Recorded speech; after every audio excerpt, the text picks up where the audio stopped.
स्वागत है आप सभी का Sandeep sir ITI YouTube channel में। तो दोस्तों यह वीडियो आपके लिए बहुत ही दोस्तों इम्पोर्टेंट होने वाली है। अगर आप MP लाइनमैन की तैयारी कर रहे हैं तो इस वीडियो में कंप्लीट ज़रूर बने रहिएगा।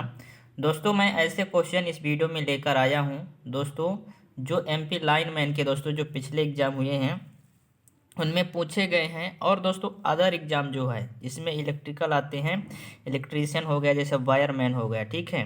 तो जो क्वेश्चन पूछे गए थे आपके दोस्तों एग्ज़ाम की दृष्टिगत से ये वीडियो बहुत ही इम्पोर्टेंट होने वाली है, ठीक है। ये आप देख सकते हैं, ये जो क्वेश्चन मैं लेकर आया हूँ ये MP लाइनमैन में पूछा गया क्वेश्चन है। ये क्वेश्चन जो है इसरो में पूछा गया क्वेश्चन है, ठीक है। और इसमें आप देखेंगे तो MPTO में पूछा गया ये सवाल है। इसमें आप देखेंगे तो LP में पूछा गया, और हरियाणा दोस्तों ये जो विभाग आई थी ये में MPTO में पूछा गया सवाल है। इस तरह से आप देख सकते हैं प्लांट असिस्टेंस, और इसमें MP, ठीक है, MP लाइनमैन का ये इसमें पूछा गया सवाल है। और ये दोस्तों कई एग्जाम में पूछा गया सवाल है। इस तरह से दोस्तों आपके लिए जो है जो मेन क्वेश्चन है दोस्तों, बहुत ही इम्पोर्टेंट क्वेश्चन लेकर आया हूँ दोस्तों, जो प्रीवियस ईयर क्वेश्चन है, ठीक है। तो और मैं दोस्तों कई वीडियो डाल दिया हूँ यूट्यूब में, 5 से 6 वीडियो दोस्तों आपके लिए फ्री दोस्तों ये क्लास आपके लिए लेकर आ रहा हूँ। तो प्लेलिस्ट में आप जाएंगे, MP PGCL नाम से प्लेलिस्ट बनी है, उसमें आप क्लिक करेंगे। और दोस्तों पिछली वीडियो आप नहीं देखी हैं तो उसको आप देख सकते हैं, ठीक है। तो चलिए दोस्तों वीडियो को स्टार्ट करते हैं। और अगर चैनल में न्यू है चैनल को सब्सक्राइब कर लीजिए और हमारे साथ जुड़ जाइए और इस वीडियो को लाइक कर दीजिए। दोस्तों ये लगातार आपका जो सीरीज है वो चलती रहेगी दोस्तों, जितने भी प्रीवियस ईयर क्वेश्चन हैं और अदर एग्जाम में पूछे गए क्वेश्चन है, जो मेन क्वेश्चन है दोस्तों, वो मैं आपके लिए इस वीडियो के माध्यम से दोस्तों लाता रहूँगा। तो आप ज़रूर दोस्तों सपोर्ट कीजिए और ज़्यादा से ज़्यादा इस वीडियो को शेयर कीजिए और लाइक करना ना भूलिए, ठीक है। आपके लिए दोस्तों इतना मेहनत कर रहा हूँ दोस्तों, ये पहले क्वेश्चन दोस्तों ढूंढ रहा हूँ कौन किसके एग्जाम में पूछा गया है, कौन इम्पोर्टेंट है। इसके बाद दोस्तों आपके लिए ये वीडियो, ठीक है, ला रहा हूँ। तो चलिए वीडियो को स्टार्ट करते हैं और देखते हैं पहला क्वेश्चन क्या बोल रहा है, इसके डिटेल में पूरी चर्चा करते हैं। तो आप बने रहिए, चलिए, और अपने दोस्तों के साथ भी शेयर कर दीजिए इस वीडियो को। चलिए पहला क्वेश्चन देखते हैं। पहला क्वेश्चन क्या है, कौन सा संबंध लीकेज विद्युत धारा, ठीक है, की गणना करने के लिए प्रयोग किया जाता है।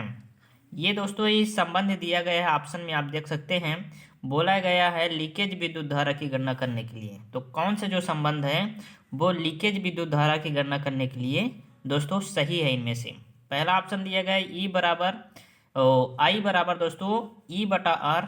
ऑप्शन बी दिया गया है I बराबर दोस्तों E/R यानी E/R। ऑप्शन सी दिया गया है I बराबर R/E। ऑप्शन डी दिया गया है I बराबर R²E, ठीक है। तो ये जो दोस्तों लीकेज विद्युत धारा की गणना करने के लिए जो संबंध है दोस्तों, ये ओम के नियम का पालन करता है। किसके नियम का? ओम के नियम। तो ओम के नियम से हम निकाल सकते हैं, ओम का नियम हमारा होता है V अनुक्रमानुपाती I, ठीक है।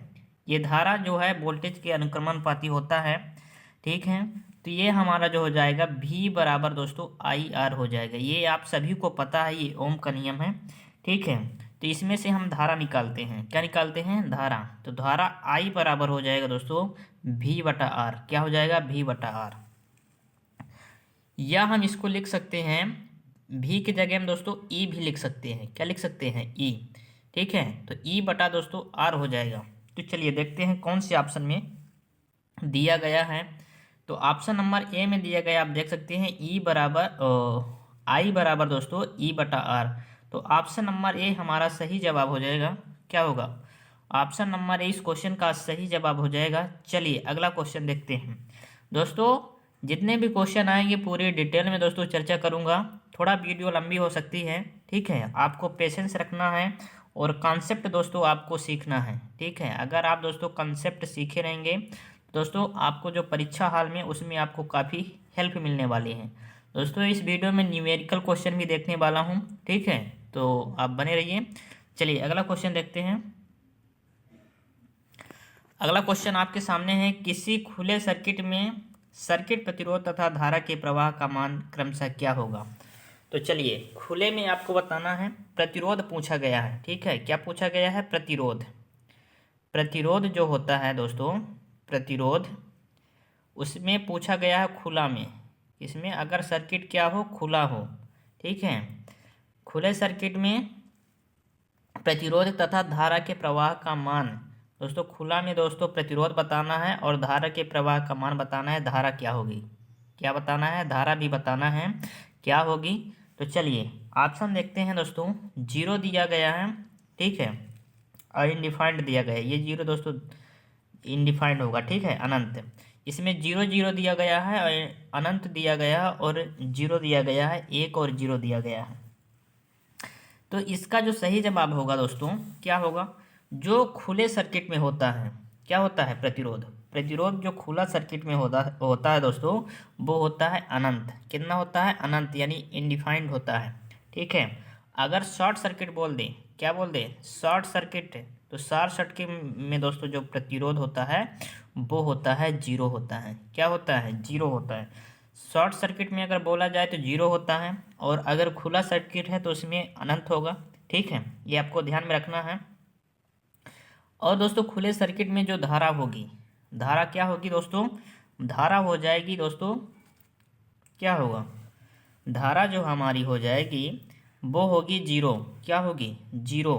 तो धारा हमारी 0 हो जाएगी खुले सर्किट में, और जो प्रतिरोध होगा वो दोस्तों अनंत हो जाएगा। तो चलिए ऑप्शन कौन सा इसका सही हो जाएगा दोस्तों, ऑप्शन नंबर सी इस क्वेश्चन का सही जवाब हो जाएगा। कौन सा होगा, ऑप्शन नंबर सी, अनंत और 0। तो ऑप्शन नंबर सी इस क्वेश्चन का सही जवाब हो जाएगा। अगला क्वेश्चन देखते हैं, अगला क्वेश्चन क्या है। अगला क्वेश्चन निम्नलिखित में से कौन सा सरल इलेक्ट्रॉनिक सर्किट का आवश्यकता है। चलिए इसमें आपको बताना है सरल इलेक्ट्रॉनिक सर्किट की आवश्यकता कौन सी है इनमें से। ऑप्शन नंबर ए दिया गया है रेजिस्टेंस यानी प्रतिरोध, ऑप्शन बी दिया गया है करंट, ऑप्शन सी दिया गया है वोल्टेज, ऑप्शन डी दिया गया है पथ। ठीक है, तो ये दोस्तों जो क्वेश्चन पूछा गया एमपीटीओ में पूछा गया था दिसंबर 2022 में, जो एग्जाम हुआ उसमें पूछा गया है शिफ्ट 1 में। तो जितने भी क्वेश्चन मैं करवाने वाला हूँ दोस्तों आपके एग्जाम की दृष्टिगत से बहुत बहुत इंपॉर्टेंट क्वेश्चन है दोस्तों। ठीक है, तो आप इस वीडियो में कंप्लीट जरूर बने रहिए। चलिए इसका आंसर देख लेते हैं, इसका आंसर क्या होगा। क्या बोला गया निम्नलिखित में से कौन सा सरल, ठीक है, सरल इलेक्ट्रॉनिक सर्किट का महत्वपूर्ण घटक है। तो इनमें से जो घटक है दोस्तों वो कौन सा है। चलिए इसका राइट आंसर देखते हैं, क्या होगा इसका राइट आंसर। तो दोस्तों इसका राइट आंसर हो जाएगा पथ। क्या होगा दोस्तों, पथ हो जाएगा। ठीक है, ऑप्शन नंबर डी इस क्वेश्चन का दोस्तों सही जवाब हो जाएगा। किसी भी इलेक्ट्रॉनिक सर्किट के लिए दोस्तों रास्ता जरूरी होता है। ठीक है, ठीक है, तो पथ इस क्वेश्चन का सही जवाब हो जाएगा। अगला क्वेश्चन देखते हैं। अगला क्वेश्चन आपके सामने ये है। ये दोस्तों इससे कई क्वेश्चन बनते हैं आपके, ये बहुत बहुत very very most important question है दोस्तों। दोस्तों कई एग्जाम में ऐसे क्वेश्चन पूछे जाते हैं, तो इसके बारे में डिटेल में चर्चा करूंगा मैं आपसे। निम्नलिखित में से कौन सा एक निष्क्रिय घटक नहीं है। दोस्तों आपसे पूछा जाता है कभी निष्क्रिय घटक कौन सा है, फिर पूछा जाएगा सक्रिय घटक कौन सा है, इसमें बोला जाएगा निष्क्रिय घटक कौन सा नहीं है इनमें से, बोलेंगे सक्रिय घटक कौन सा इनमें से नहीं है। इस तरह से ऐसे क्वेश्चन दोस्तों लगभग दोस्तों सभी एग्जाम में पूछे जाते हैं। तो ये very very most important question है दोस्तों, इसको आपको ध्यान में रखना है। मैं आपको इसके बारे में पूरी जानकारी देने वाला हूँ, निष्क्रिय और सक्रिय घटक के बारे में पूरी डिटेल में दोस्तों चर्चा करने वाला हूँ। इस वीडियो में कंप्लीट बने रहिए दोस्तों। और दोस्तों वीडियो अगर अच्छी लग रही है तो वीडियो को लाइक ज़रूर कीजिए। चलिए देख लेते हैं इसमें जो निष्क्रिय घटक, पहले हम देख लेते हैं निष्क्रिय घटक कौन कौन से होते हैं। कौन सा देख लेते हैं, निष्क्रिय घटक, निष्क्रिय घटक। ठीक है, तो निष्क्रिय घटक जो होते हैं दोस्तों वो होता है संधारित्र। कौन सा होता है, संधारित्र, संधारित्र यानी कैपेसिटर होता है। ठीक है, और दोस्तों होता है, क्या होता है, प्रेरक होता है। ये हमारा निष्क्रिय घटक मैं लिख रहा हूँ, ठीक है, आपको नोट्स में लिख लेना है। प्रेरक होता है, और होता है दोस्तों प्रतिरोध। कौन सा होता है, प्रतिरोध, प्रतिरोध हमारा होता है निष्क्रिय घटक। ठीक है, प्रतिरोध होता है। और कौन सा होता है, ठीक है। तो ये हमारा हो जाएगा मेन संधारित्र हो गया, प्रेरक हो गया, प्रतिरोध हो गया। तो इनमें से कौन सा है दोस्तों? प्रतिरोध भी है और संधारित्र भी है और प्रेरक भी है। तो इसमें से कौन सा नहीं है? तो इसका राइट आंसर क्या हो जाएगा दोस्तों? डायोड होगा। कौन सा होगा? डायोड होगा। डायोड इस क्वेश्चन का सही जवाब हो जाएगा। लेकिन दोस्तों अभी रुकिए, मैं निष्क्रिय घटक आपको बताया हूँ, अब सक्रिय घटक के बारे में बताता हूँ कौन कौन से सक्रिय घटक होते हैं। चलिए सक्रिय घटक के बारे में बात करते हैं अब। तो सक्रिय घटक कौन कौन से होते हैं? सक्रिय घटक, ठीक है दोस्तों, एक वीडियो जो है काफ़ी दोस्तों इम्पोर्टेंट होने वाली है, काफ़ी नॉलेजेबल होने वाली है। तो वीडियो में कंप्लीट जरूर बने रहिए और फिर लास्ट में आपको बताना है कमेंट करके ये वीडियो आपके लिए कैसी लगी है। दोस्तों फ्री में क्लास दोस्तों यूट्यूब में लेकर आ रहा हूँ दोस्तों। चलिए सक्रिय की बात करते हैं।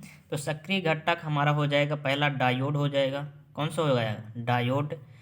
फिर दोस्तों हो जाएगा हमारे पास बैटरी। क्या हो जाएगी? बैटरी हो जाएगी। बैटरी किस में आती है दोस्तों? सक्रिय घटक में आती है, तो बैटरी हो जाएगी। बैटरी के बाद दोस्तों हो जाएगा अर्धचालक युक्तियाँ, जैसे हो गया SCR अर्धचालक, आप समझते हैं SCR हो गया जैसे, ठीक है। और ट्रांजिस्टर हो गया जैसे, क्या हो गया? ट्रांजिस्टर। तो ट्रांजिस्टर हो गया, ट्रांजिस्टर। इसके बाद दोस्तों जितने भी दोस्तों पावर डिलीवर करने की क्षमता रखते हैं, ठीक है, वो सभी क्या हो जाएंगे? सक्रिय घटक हो जाएंगे। तो हमारा दोस्तों ये सक्रिय और निष्क्रिय के बारे में आप सभी को अच्छे तरीके से समझ में आ गया होगा, उम्मीद करता हूँ। चलिए अगला क्वेश्चन अब देखते हैं। अगला क्वेश्चन क्या है? अगला क्वेश्चन है मेरे भाई, ओम का नियम मध्य संबंध दर्शाता है। चलिए ओम का नियम आपको बताना है, MPTO में पूछा गया सवाल है। तो ओम का नियम आप सभी को पता है, V बराबर दोस्तों होता है IR, ठीक है।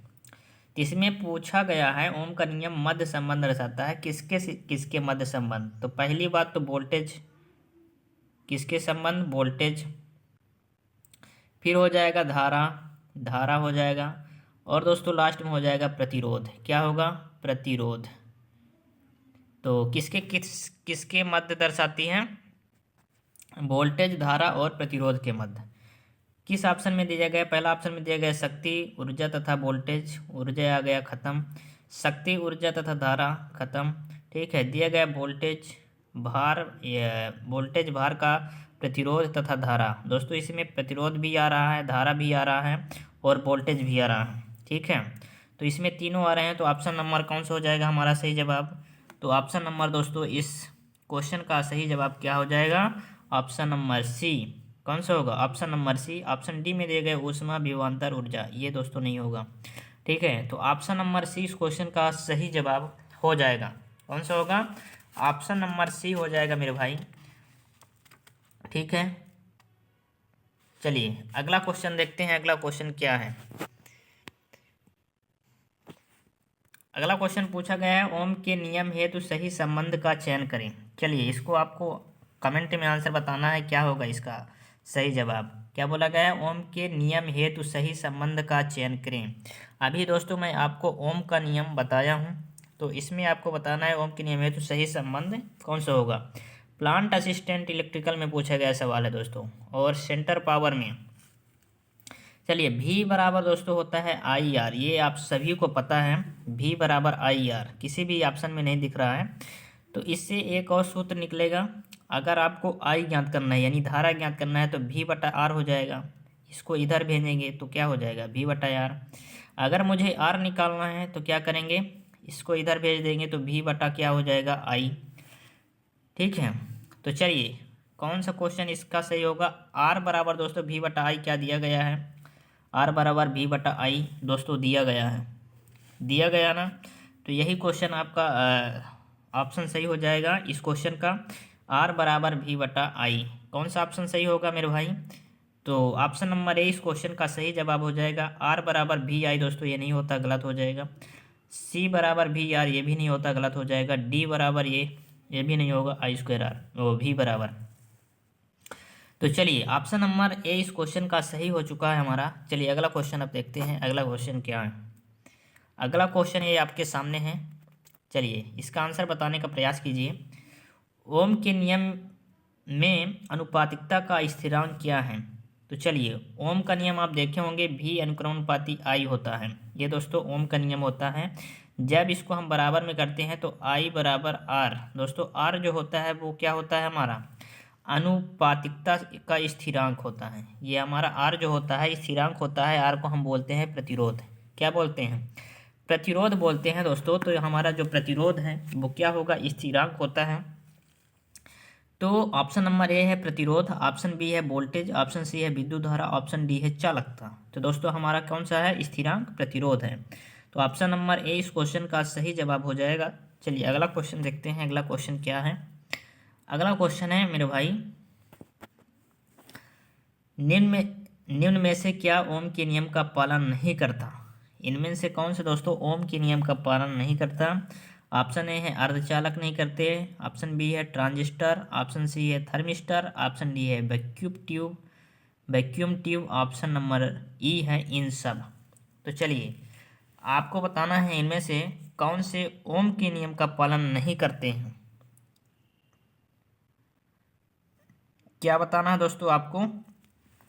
इनमें से कौन से ओम के नियम का पालन नहीं करते हैं?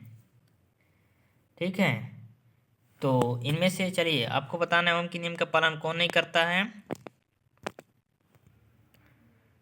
तो सबसे पहले दोस्तों हम जान लेते हैं ओम के नियम का पालन कौन करता है। अभी मैंने आपको बताया था सक्रिय और निष्क्रिय के बारे में।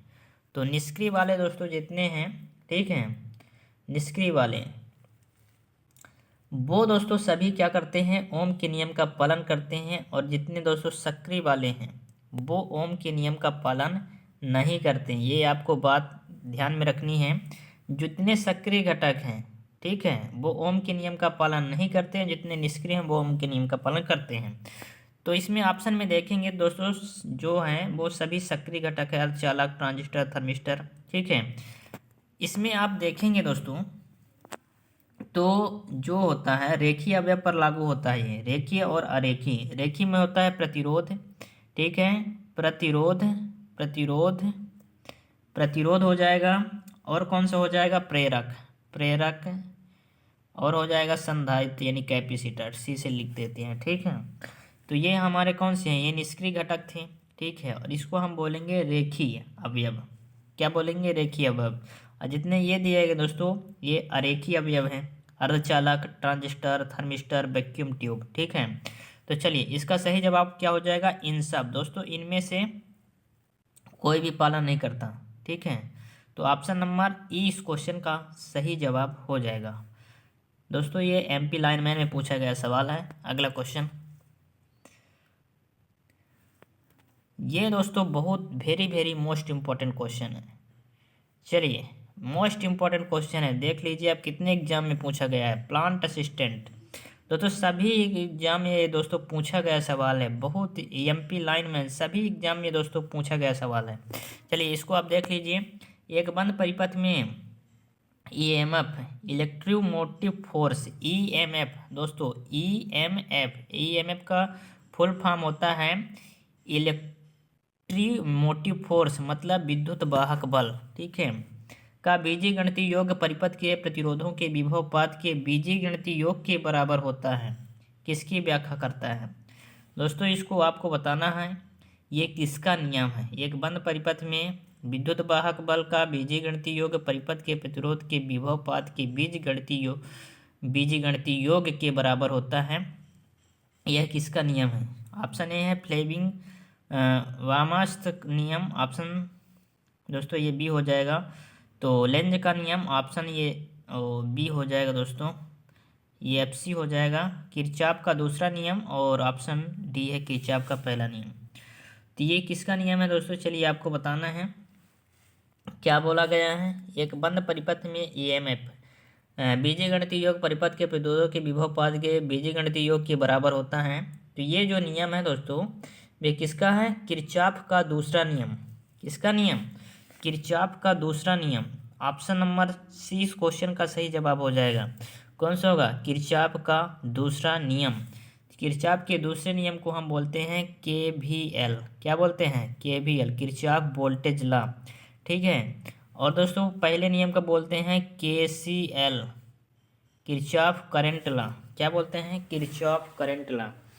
तो इसका सही जवाब क्या हो जाएगा? किरचॉफ का दूसरा नियम। अगला क्वेश्चन,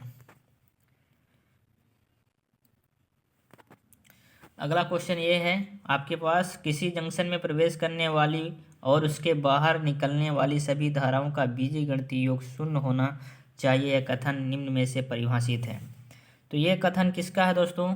जितने भी जंक्शन में प्रवेश करती हैं, ये मान लीजिए जंक्शन है, यहाँ से आने वाली धारा, ठीक है, और जाने वाली धारा, ठीक, आने वाली धारा और जाने वाली धारा, सभी का दोस्तों जो बीजगणितीय योग होता है वो शून्य होता है। ये किसने बताया था? तो ये कौन सा नियम है? ये दोस्तों देख लीजिए आप, कितने एग्जाम में पूछा गया सवाल है, very very most important question है। ठीक है। तो ये हमारा हो जाएगा पहला जो बोल रहा है प्रतिरोध नियम, ऑप्शन बी बोल रहा है किरचॉफ का वोल्टेज नियम, ऑप्शन सी बोल रहा है किरचॉफ का करंट नियम, ऑप्शन डी बोल रहा है ओम का नियम। तो ये दोस्तों जो हो जाएगी किसी जंक्शन में प्रवेश करने वाली, उसके बाहर निकलने वाली सभी धाराओं का बीजगणितीय योग शून्य होना चाहिए। यह नियम जो है दोस्तों किरचॉफ का करंट नियम है। क्या है? करंट नियम, यानी पहला नियम दोस्तों है। ठीक है। तो किरचॉफ का करंट नियम है और इसको बोलते हैं KCL। क्या बोलते हैं? KCL, Kirchhoff current law. तो ऑप्शन नंबर दोस्तों इसका सही जवाब हो जाएगा ऑप्शन नंबर सी। चलिए अगला क्वेश्चन देखते हैं। अगला क्वेश्चन है मेरे भाई, KVL किसके लिए लागू नहीं है? KVL यानी किरचॉफ वोल्टेज लॉ किसके लिए लागू नहीं है इनमें से? तो रैखिक परिपथ, द्विपक्षीय परिपथ, RLC परिपथ, अस्थिर चुंबकीय रूप से जुड़े परिपथ। तो किसके लिए लागू नहीं है? कौन सा नियम? KVL किसके लिए लागू नहीं है? चलिए आपको बताना है, KVL जो है दोस्तों वो अस्थिर चुंबकीय रूप से जुड़े परिपथ के लिए लागू नहीं है। अस्थिर चुंबकीय रूप से जुड़े परिपथ के लिए दोस्तों ये लागू नहीं है। ऑप्शन नंबर डी इस क्वेश्चन का सही जवाब हो जाएगा। दोस्तों ये बिजली विभाग में पूछा गया सवाल है MP। चलिए अगला क्वेश्चन है, किरचॉफ के विद्युत नियम के अनुसार एक जंक्शन में प्रवेश करने वाले विद्युत धाराओं का योग के बराबर होता है। इनमें से आपको बताना है, किरचॉफ के विद्युत नियम के अनुसार एक जंक्शन में प्रवेश करने वाली विद्युत धारा, जैसे ये अभी जंक्शन बताया, यहाँ से प्रवेश करने वाली धारा और निकलने वाली धारा। ठीक है, प्रवेश करने वाली धारा और बाहर निकलने वाली धारा। ठीक है। तो विद्युत धाराओं के योग के बराबर होता है, किसके योग के बराबर होता है दोस्तों? ये भी दोस्तों पूछा गया सवाल है MP। ठीक है। पहला ऑप्शन है आपूर्ति वोल्टेज का कुल प्रतिरोध से विभाजन, ऑप्शन बी है जंक्शन से निकलने वाली विद्युत धाराओं के योग, ऑप्शन सी है विद्युत धाराओं के वर्ग माध्य मूल RMS, ऑप्शन डी है विद्युत धाराओं की औसत मान। तो इसका सही जवाब क्या हो जाएगा?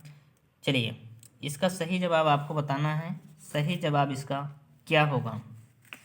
किरचॉफ के विद्युत नियम के अनुसार एक जंक्शन में प्रवेश करने वाली, ठीक है, विद्युत धाराओं का योग के बराबर होता है। तो ये किसके बराबर होता है? जंक्शन से निकलने वाली विद्युत धारा के योग के। किसके? जंक्शन से निकलने वाली विद्युत धारा के योग के, यानी ऑप्शन नंबर 20 क्वेश्चन का सही जवाब हो जाएगा। ठीक है। चलिए अगला क्वेश्चन देखते हैं। अगला क्वेश्चन क्या है? अगला क्वेश्चन है, एक नोड से गुजरने वाली सभी धाराओं का योग 36 एम्पियर है। यदि नोड में विद्युत धारा के 3 समान प्रतिरोधों वाले विभिन्न तारों में प्रवेश करती हैं तो सभी 3 तारों में विद्युत धारा क्रमशः होगी। तो ये बोला गया है दोस्तों, ये नोड के लिए बोला गया है, यानी नोड यहाँ आ रही है धारा, ठीक है, और इधर से जा रही है धारा, इधर से आ रही है धारा और इधर से जा रही है धारा। ठीक है। तो इसके लिए दोस्तों 36 एम्पियर दिया गया है और पूछा गया विद्युत धारा 3 समान प्रतिरोधों वाली, जो प्रतिरोध है उसका समान है, ठीक है, समान प्रतिरोध है और तारों में प्रवेश करती है। तो सभी 3 तारों में विद्युत धारा, प्रतिरोध समान है तो विद्युत धारा भी समान होगा। तो इसको 3 बांटों में भाग देते हैं 36 एम्पियर को, 12 3 36 एम्पियर हो जाएगा। टोटल कितना हो जाएगा? 36, यानी ऑप्शन नंबर सी इस क्वेश्चन का सही जवाब होगा। कौन सा होगा? ऑप्शन नंबर सी इस क्वेश्चन का सही जवाब हो जाएगा। एमपी दोस्तों बिजली विभाग में पूछा गया सवाल है। तो धारा भी दोस्तों समांतर है तो समान हो जाएगी। ठीक है, तो हमारा ये हो जाएगा ऑप्शन नंबर सी। अगला क्वेश्चन, अगला क्वेश्चन है आलेख में दिखाई गई विद्युत धारा Ix का मान क्या है? दोस्तों इसमें जो पूछा गया आलेख में दिखाई गई विद्युत धारा Ix का मान क्या होगा? तो Ix का मान इसमें आपको बताना है। इसमें दोस्तों आलेख में दिखाई गई धारा बोला गया ना, तो इसमें जो है आलेख बना नहीं है, इसलिए मैं बना देता हूँ आलेख। ठीक है, तो ये आलेख है आपका, यहाँ से ये आलेख है, इसमें आ रहा 2 एम्पियर। ठीक है, और इसके बाद यहाँ से 3 एम्पियर।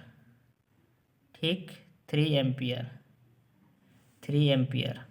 ठीक है, और यहाँ से दोस्तों ये जा रहा है 1 एम्पियर। ठीक, और यहाँ से दोस्तों ये बाहर जा रहा है 1, और इसमें जा रहा है 2 एम्पियर।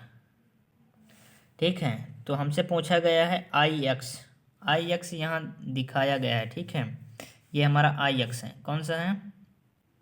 ये हमारा कौन सा है? Ix। इसमें दोस्तों आपको बताना है कितना होगा। ठीक है, ये हमारा 1 हो चुका है, और इसमें 2,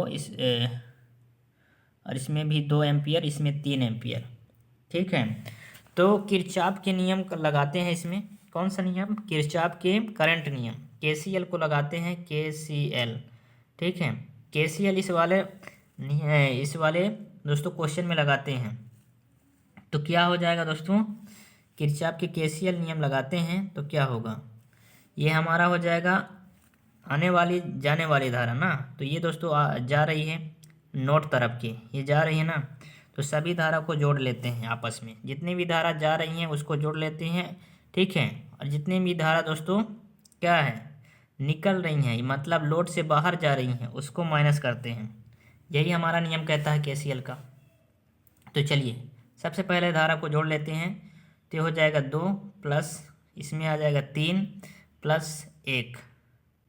ठीक है, ठीक है, अब जो दोस्तों धारा बाहर निकल रही हैं उसको माइनस करना है। तो 2 बाहर निकल रही है 2 एम्पियर, तो 2 को माइनस कर दीजिए, और Ix ज्ञात करना है, ये भी बाहर निकल रहा है, तो माइनस Ix हो जाएगा। क्या हो जाएगा? Ix। ठीक है, इतना समझ में आ चुका होगा। चलिए अब 2 प्लस 3 प्लस 1, ठीक है, बराबर, इसको उधर भेजते हैं तो माइनस वाला प्लस हो जाएंगे सभी, तो 2 प्लस दोस्तों हो जाएगा Ix। क्या होगा? Ix। ठीक है, ये आपको समझ में आ चुका होगा। इतना आपको समझ में आ गया, इसको सभी को जोड़ देते हैं। 2 3 5 हो जाएगा, और 1 6, कितना हो जाएगा? 6 टोटल हो जाएगा। कितना हो जाएगा? 6 इधर का हो जाएगा, और दोस्तों बराबर में इधर कितना है? 2, और है प्लस Ix। क्या है? Ix। तो 2 इधर लाते हैं तो 6 माइनस 2 हो जाएगा, बराबर Ix हो जाएगा। इधर 6 माइनस 2 करते हैं तो 4 हो जाएगा, बराबर Ix। तो Ix की वैल्यू कितना आ गया? 4 आ गया। तो अगर इस तरह से क्वेश्चन आपके एग्जाम में पूछा जाता है, ठीक है, ये very very most important question है दोस्तों। ऐसे क्वेश्चन पूछे जाते हैं एग्जाम में आपके, ये MP में ही पूछा गया है, बिजली विभाग में क्वेश्चन। तो इस तरह से आप निकाल पाएंगे किरचॉफ लॉ लगाकर। पहला नियम जो है किरचॉफ का, वो यही कहता है कि दोस्तों आने वाली धारा और जाने वाली धारा का बीजगणितीय योग क्या होता है? शून्य होता है। तो इसका जो राइट आंसर हो जाएगा 4 हो जाएगा। क्या हो जाएगा? 4 एम्पियर। कौन सा हो जाएगा? 4 एम्पियर इस क्वेश्चन का सही जवाब हो जाएगा। चलिए अगला क्वेश्चन अब देखते हैं। अगला क्वेश्चन क्या है? ये आलेख में दिखाई गई विद्युत धारा Ix का मान क्या होगा?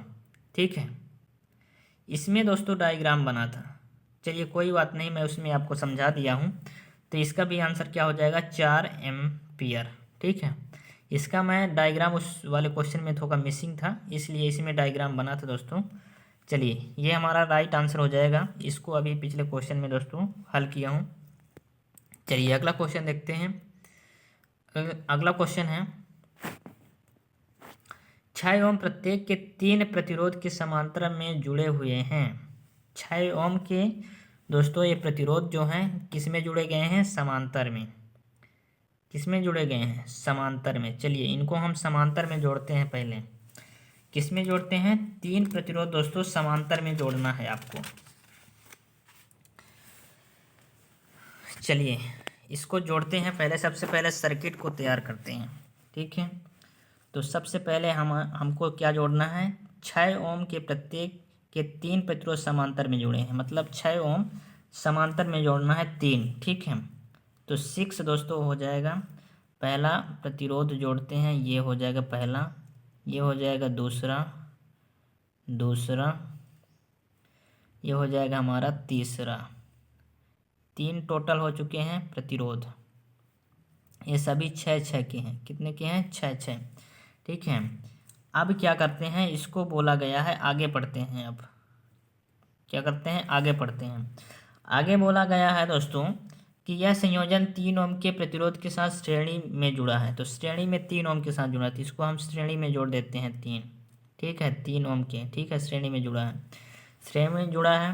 आपूर्ति कितना दे रहा है? 10 वोल्ट जुड़ा है। तो परिपथ में धारा ज्ञात करनी है। आपूर्ति कितना है? 10, तो यहाँ 10 वोल्ट हो जाएगा। ठीक है, ये हमारा 10 वोल्ट हो चुका है। अब हमें क्या ज्ञात करनी है? धारा। तो V बराबर दोस्तों होता है IR। ये आप सभी को पता है। धारा ज्ञात करने के लिए दोस्तों I बराबर V/R चाहिए मुझे।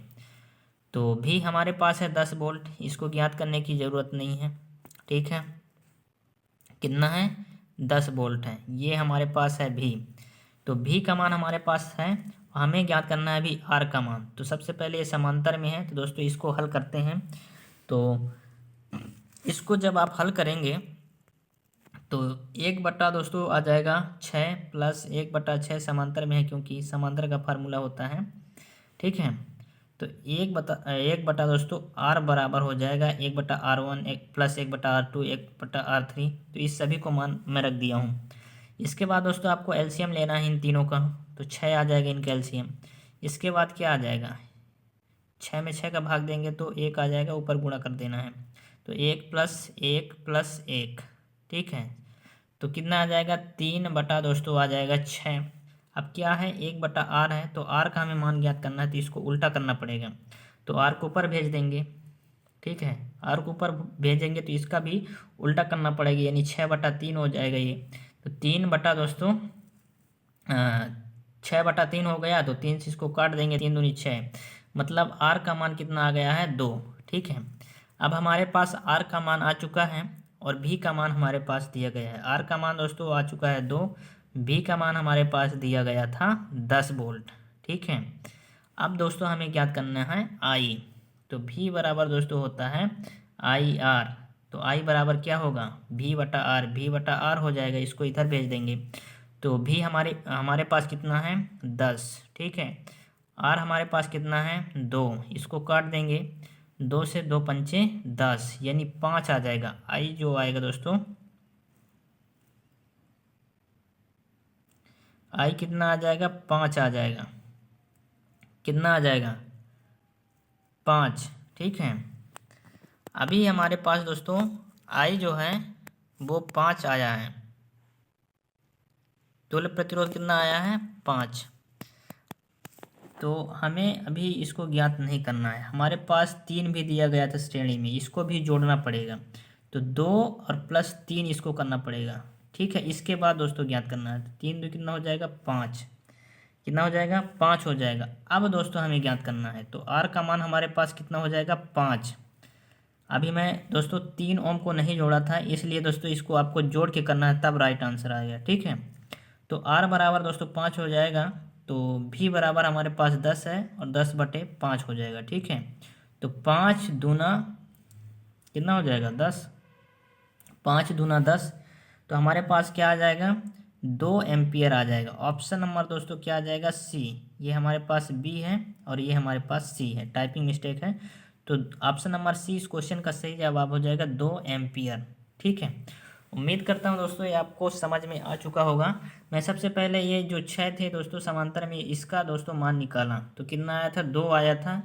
और ये जो श्रेणी में है तो श्रेणी में दोस्तों ये है, तो इसको श्रेणी में होता है दोस्तों R बराबर R1 प्लस R2 इस तरह से होता है।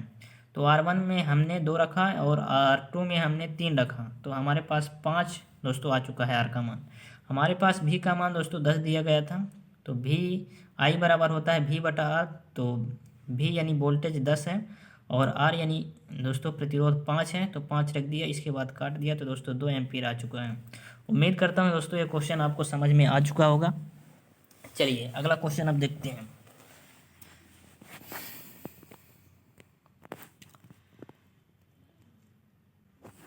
अगला क्वेश्चन है, नीचे दिए गए आरेख में बिंदु ए और बी के बीच वोल्टेज मान कितना है।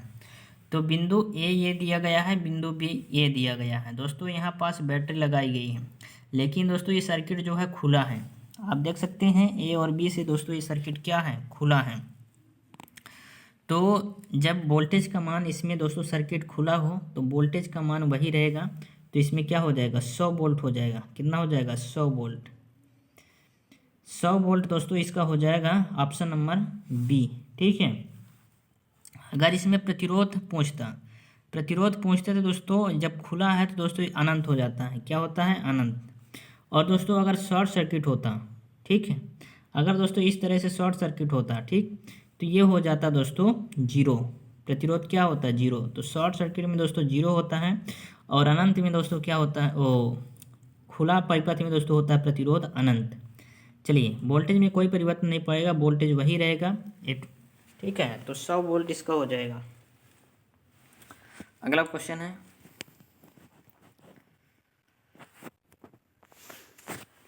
निम्न परिपथ में प्रवाहित होने वाली कुल धारा ज्ञात करें।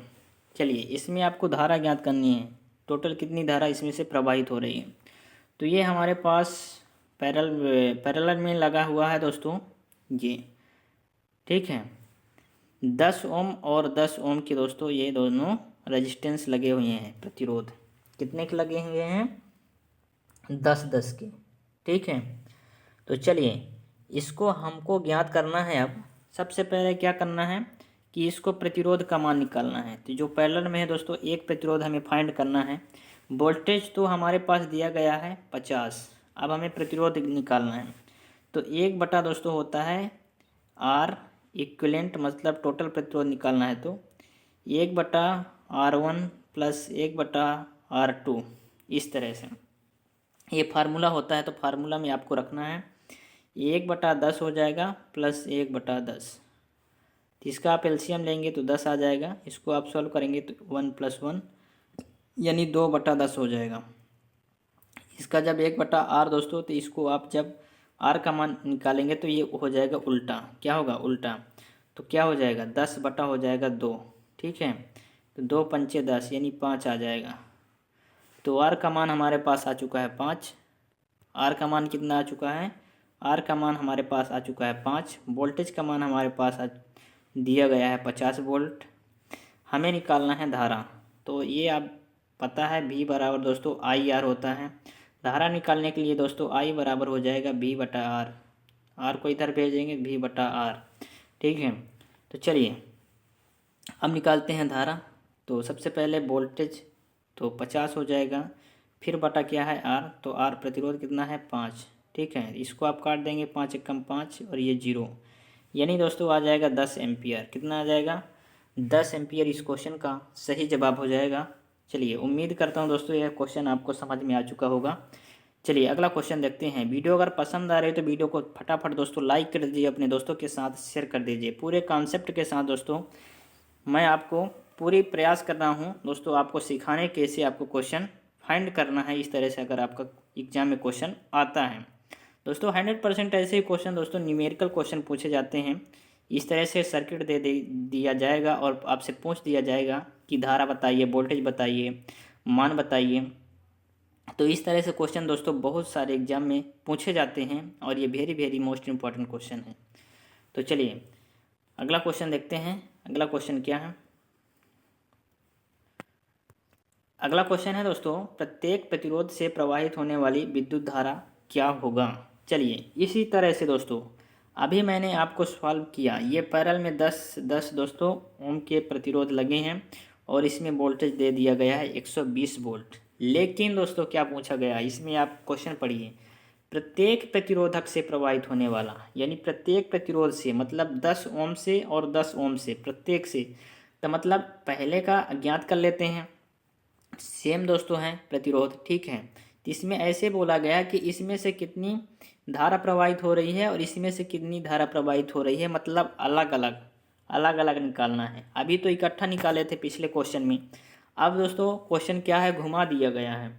इसमें हमारे पास क्या है, इसमें हमको प्रतिरोध टोटल नहीं निकालने की ज़रूरत है दोस्तों। प्रतिरोध हमारा हो जाएगा 10, ठीक है। और वोल्टेज हमारे पास दिया गया है 120 वोल्ट। हमें आई का मान निकालना है, तो V बटा दोस्तों होता है R, ठीक है। तो आई हमारा निकल जाएगा यहाँ से, चलिए यहाँ से हमारा आई निकल जाएगा। तो V हमारे पास 120 है और R का मान दोस्तों 10 है, 0 0 कैंसिल, यानी 12 एम्पियर इस क्वेश्चन का सही जवाब हो जाएगा। ऑप्शन नंबर 20 क्वेश्चन का सही जवाब हो जाएगा मेरे दोस्तों। क्या हो जाएगा, 12 एम्पियर। क्या होगा, 12 एम्पियर इस क्वेश्चन का सही जवाब होगा, 12 एम्पियर। चलिए अगला क्वेश्चन अब देखते हैं, अगला क्वेश्चन क्या है।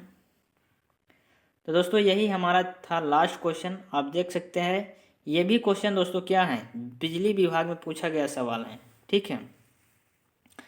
तो दोस्तों उम्मीद करता हूँ ये वीडियो आपके लिए बहुत दोस्तों हेल्पफुल होगी, ठीक है, और बहुत पसंद आई होगी। तो अगर दोस्तों आपको एमपी लाइनमैन की आप तैयारी कर रहे हैं तो आपको क्या करना है, इस चैनल को सब्सक्राइब कर लेना है, ठीक है। और प्लेलिस्ट में जाएंगे एमपी पीजीसीएल का दोस्तों प्लेलिस्ट मिल जाएगी। जितने भी क्वेश्चन दोस्तों करवा रहा हूँ एकदम वेरी मोस्ट इंपॉर्टेंट क्वेश्चन करवा रहा हूँ, सिलेक्टेड क्वेश्चन। आप देख सकते हैं जितने भी एग्जाम है, अदर एग्जाम भी जिसमें इलेक्ट्रीशियन ट्रेड वायरमैन दोस्तों पूछा जाता है, तो सभी जैसे क्वेश्चन दोस्तों इंपॉर्टेंट है। सभी क्वेश्चन दोस्तों एक सीरीज में चला रहा हूँ। इस तरह से दोस्तों आपका जो है फुल तैयारी हो जाएगी इस तरह से। और दोस्तों आपके लिए दोस्तों मॉडल पेपर लाने वाला हूँ जिसमें 100 क्वेश्चन रहेंगे। 100 क्वेश्चन में 60 क्वेश्चन दोस्तों आपके सब्जेक्ट के रहेंगे, ठीक है, टेक्निकल, और 40 क्वेश्चन नॉन टेक के रहेंगे, ठीक है, जीके के, ठीक है। तो इस तरह से दोस्तों मॉडल पेपर लेकर आऊँगा। अगर आप सपोर्ट करते हैं, ठीक है, तो सपोर्ट करिए ज़रूर और एक प्यारा सा कमेंट कीजिए आपको वीडियो कैसी लगी है। तो चलिए दोस्तों मिलते हैं नेक्स्ट वीडियो में, तब तक के लिए जय हिंद, वंदे मातरम।